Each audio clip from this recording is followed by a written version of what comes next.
Hey guys, what's up? This is Oakley HiDef, and I'm with the Halo 4 Epidemic, and I'm here actually today with Mr. Pokephile. Hey guys, today we're checking out my map called Urban, which is a urban style infection map that takes place um, on a map that obviously is an urban one, and it features a game type called Classical Zombies. Now, Classical Zombies was inspired by classical horror films where you'd see the slow-moving hordes of zombies that would kind of creep up on you, and you need to avoid them. Now, the whole game type again is taken straight from that, and the idea was again to obviously have these very slow zombies that can take a lot of hits, like in the movies where you'd shoot zombies and no matter how many times you shoot them, they wouldn't go down. But it's not like Fat Kid. I mean, it uses again slow zombies that can take a lot of hits, but they will die. They take, I think, 300% damage resistance. They have zero shields. They're immune to headshots, so they'll go down. I mean, you can take them down by yourself, but if you get maybe two on you, you're not going to get away from these guys. You got to kind of constantly play like two steps ahead of them where you're going to go and avoid them. And it was just the kind of whole idea of this map to have slow-moving but deadly zombies. And this map is awesome. This is one of my favorite maps. Just the way you made the gameplay is really different from all other infection maps. Like you said, the whole idea is the horde, and I'll go ahead and outline a couple things you did with the game type. So first of all, humans have no radar. That's very, very important to this map. It helps balance out, the fact that the zombies are slow. Humans have no idea where the zombies are, so you always have to be checking your corners. You can be ambushed very easily, so you always have to keep on your toes. Second big thing is the zombies will spawn in waves. So what that means is when the zombies die, they'll all respawn together kind of in the same area. So instead of having the zombies spread out, where you can divide and conquer, when they spawn, they all spawn in a big horde. So even though say you have an epic fight and you kill all the zombies, they're just going to respawn in another big pack, which is really cool. So that's how you get them to be able to take out, like right here, this is an example of a horde.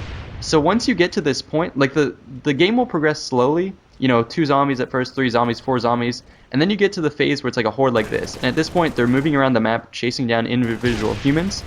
And this is really fun. As the zombies, it's a long chase to try and get to the human, so you have to cut them off, do all sorts of tactics. As the human, it's much more fun than the typical zombie chase, which lasts like 2 seconds, and then you're hit.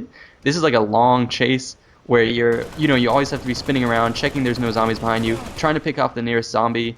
Meanwhile, the other zombies are like, hoarding, coming from everywhere. So it's really fun, different gameplay. It's actually much more tense than normal zombie maps. That's why it's my favorite. Yeah, and I guess I'll comment a bit on the architecture here.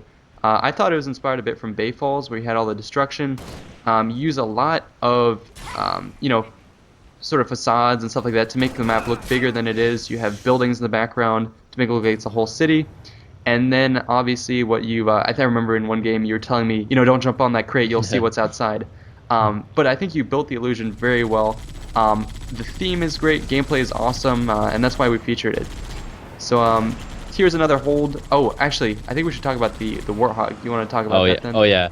The Warthog was one of the hugest parts of designing this map. I wanted to have a map that had a lot of Warthog flow because my favorite type of infection was Halo 3 infection. That had a lot of Warthogs in it, especially Sandtrap. I mean, circling around Sandtrap, being chased by hordes of zombies. They were faster, but it's still kind of the same concept here. The Warthog is like the most powerful weapon on the map, but it's only powerful when you have 3 people in it.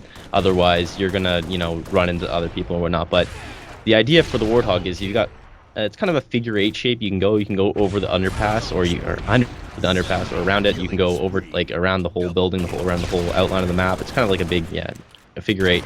And essentially, the Warthog's gonna keep you alive a very long time. But if you don't have a good driver, you're gonna crash into some sort of debris, and you're gonna roll, and the zombies are gonna get you. So, a lot of times you'll be kind of trying to drive away from zombies, and you'll get enveloped. Like you'll go around a corner and you'll find another horde of zombies, and you'll turn around, there'll be another horde, and so you'll kind of have to maneuver around them, and it makes it really difficult, but it's really fun at the same time. And you can see that the Warthog right here is just a very big feature of the map. It's right off the spawn. You can jump in it and go around.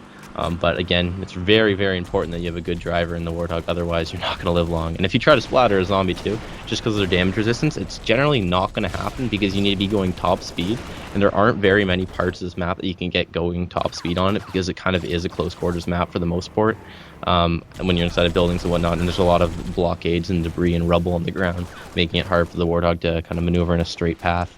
Yeah. So it's a lot of carnage going on in the Warthog. And I was going to say, just the way you have the game type set up, everything plays differently. Like, you saw me with that sniper before, it's not as powerful a weapon. You know, it's 2 shots to the body to kill zombies, so you want to save those shots. You can't snipe them from that long a distance. The Warthog itself, when we had players who were, you know, driving the Warthog like you would normally, full speed, running and gunning, trying to run over the zombies, you're going to die.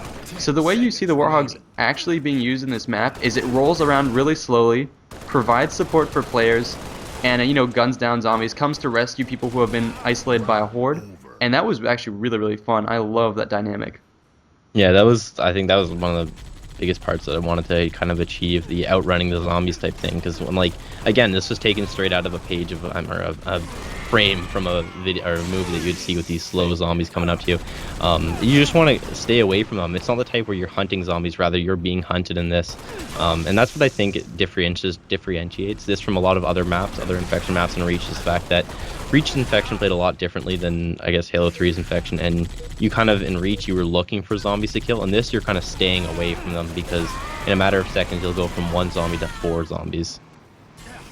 And it'll just keep skyrocketing up, and you'll end up, like, outrunning a huge herd of zombies, and it's a lot of fun, because you're constantly on your feet, there's tons of tension, and it's, I don't know, a lot of fun to run away from zombies. Something about being chased, I guess, it is.